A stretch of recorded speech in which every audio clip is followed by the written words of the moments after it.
तर नमस्कार मित्रांनो ऑफिशियली बातमी आहे नमो शेतकरी महासन्मान निधीच्या 9व्या हप्त्यासंदर्भात। अखेर मित्रांनो ज्या गोष्टीची आतुरता राज्यभरातील शेतकऱ्यांना खूप दिवसापासून होती, नमोचा 8वा हप्ता सोबतच आपल्याला अनिवार्य होता नमोचा 9वा हप्ता मिळणं।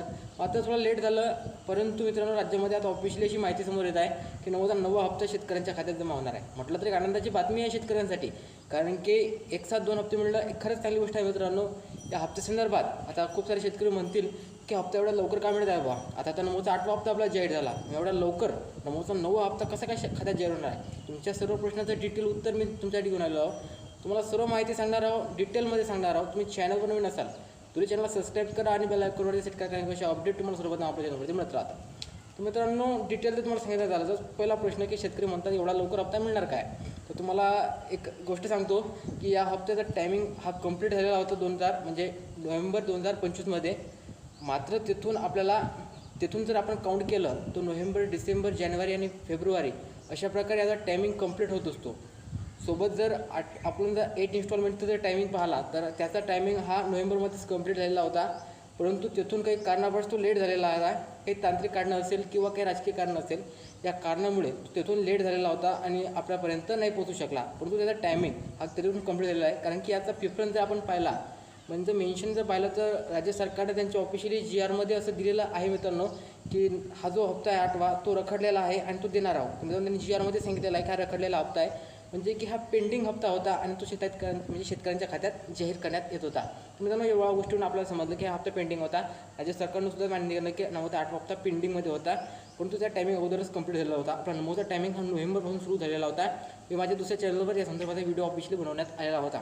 तुम्हाला थोडक्यातच माहिती सांगतो, फटफट माहिती सांगतो आणि मला लवकर आपल्याला या संदर्भाचा 2 ते 3 मिनिटाच्या आत कंप्लीट करून टाकू। तर नमोचा हा हप्ता मिळणार तरी कधी आहे मित्रांनो, हे गोष्ट लक्षात ठेवा।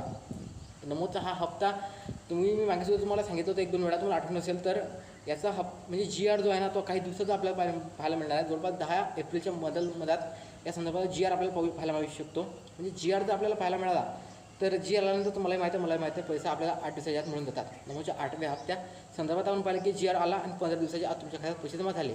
थोडा लेट झालं GRला सुद्धा, परंतु नमोचा जो 9वा हप्ता या संदर्भात GR सुद्धा तुम्हाला काही दिवसातच पाहायला मिळणार आहे। म्हणजे 10 एप्रिलपर्यंत GRची वाट पहा। GR आल्यानंतर 15 दिवसाच्या आत तुमच्या खात्यामध्ये पैसे हे 2000 रुपयाची रक्कम जाहीर करून देण्यात येणार आहे। 2000 रुपयाची रक्कमच मिळणार आहे, जास्त काही वाढून मिळणार नाही। दरवेळेस सांगतो पात्रतापत्राचे काही निकष आहेत, तुम्हाला एकदा फटफट सांगतो।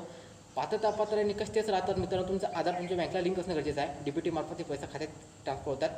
डायरेक्ट बेनिफिशियरी ट्रान्सफर मार्फत ही रक्कम तुमच्या खात्यात जाहीर केली जात असते। सोबतच जर आपण पाहिलं तर या अंतर्गत तुमचा मोबाईल नंबर तुमच्या आधार कार्डला लिंक असणं गरजेचं आहे। नसलं तरी चालेल, पण तुम्हाला मेसेज येऊन जातो ना पैसा आला म्हणून, करून घ्या ना, काय हरकत आहे।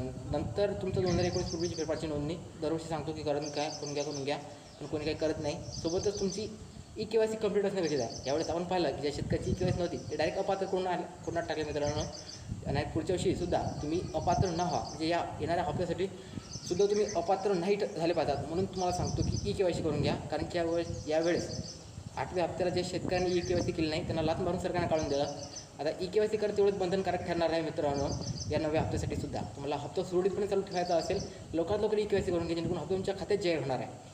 नमोचे हे दोन्ही हप्ते आपल्यासोबत मिळायचे होते, मात्र काही कारणावश मिळू शकले नाहीत। राज्यात निधीची अपूर्तता असेल, जवळपास 200 कोटी रुपयाचा निधी यासाठी लागत असतो। लमसम मागे पुढे होतो मित्रांनो हा आकडा। तर या अंतर्गत एवढाच निधी तुम्हाला या हप्त्यासाठी मिळणार आहे। सविस्तर जर माहिती पाहण्यात आली तर येत्या काही दिवसांमध्ये तुमच्या खात्यात नमोचा 9वा हप्ता पाहायला मिळणार आहे। तुम्हाला व्हिडिओ आवडला असेल तर लाईक करू शकता। भेटूया नवीन व्हिडिओमध्ये। जय हिंद जय महाराष्ट्र। आपल्याला जायचं होतं कुठेतरी म्हणून आपण अर्जंटमध्ये हा व्हिडिओ बनवला। भेटूया नवीन व्हिडिओमध्ये। जय महाराष्ट्र।